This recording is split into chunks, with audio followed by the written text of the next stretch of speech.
You know, this person once said in front of friends, he said, you know, I've never been to a nightclub before. Everyone looked at him with shock because he said, I've never been inside of a nightclub. All of a sudden, a nightclub not being in there is a shock to everyone. Another one said, you know, I've never kissed a girl before. Everyone looked at him in absolute dismay. Not only in dismay, they thought he's a loser. And now they make movies about, you know, men who are losers because they can't get women, and they call them wimps and they're cowards. How things have changed around. Where women have lost their absolute value, men have lost their value, and this type of behavior is considered to be noble and courageous. Allahu Akbar. You're a warrior, you're a hero if you can serve your lusts and temptations. And then you have issues of rape and crime, and then you've got laws, especially in Western countries, that can't even solve anything. Just the other day I read in the paper about a man who was convicted in the court of law in Sweden. He was convicted of rape. You know what kind of rape? It says that the woman, she agreed to have intercourse with him. But, excuse me for the expression, he used some kind of contraception, I don't want to say its name, and the contraception broke. Based on that, she won in the court by claiming rape, even with her consent. So now their own laws can't even solve their own problems. They bring more laws that bring more problems for them.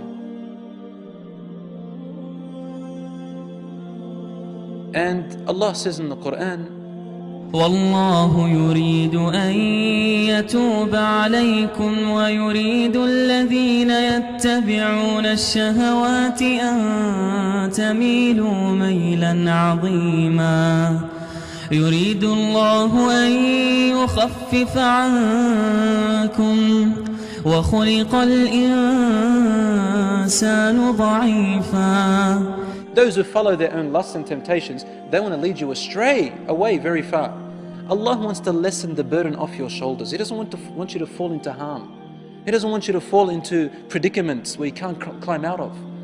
يُرِيدُ اللَّهُ أَن يُخَفِّفَ عَنْكُمْ. These laws in our deen are only there to protect you. They are not there to cause you harm or restrict you, ya akhi. They are there to protect you because there's so much harm out there. وَخُلِقَ الْإِنسَانُ ضَعِيفًا. Allah also tells us, follow my laws because you're weak. You're weak. Pass them and follow my guidance. I'm there for you. Like what your father and mother do. To keep you away from fire, keep you away from harm. They restrict you and place boundaries around you. We need boundaries from Allah, otherwise we fall into harm. And then there's AIDS, and there's HIV, and there is unwanted pregnancies by girls who are only 13 years old. 13, 12. 12, 13. And what happens to the child? They're put up for adoption.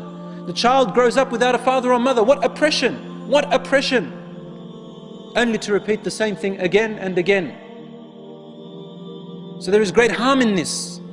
And here we are, they're trying to tell you youth that doing these actions makes you a man. You want to become a man? I dare you to get married. I dare you to get married.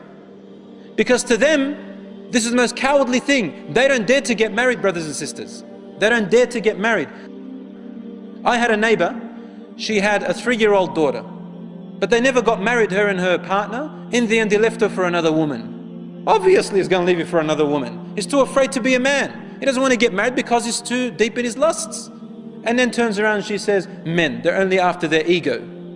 Of course, why did you take a man like that? Allah gave us conscience. Allah gave us guidance in our brains to think with. And so Allah forbids us from these things because not to bring us harm. And you know what's sad?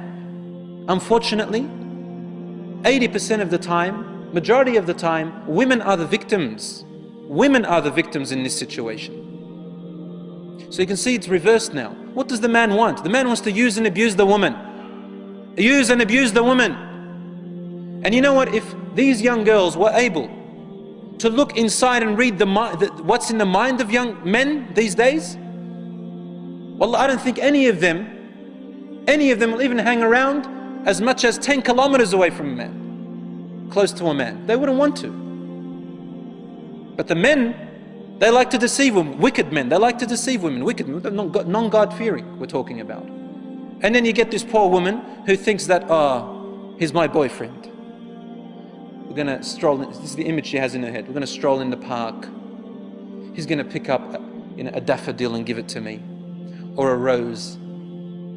Hand in hand together.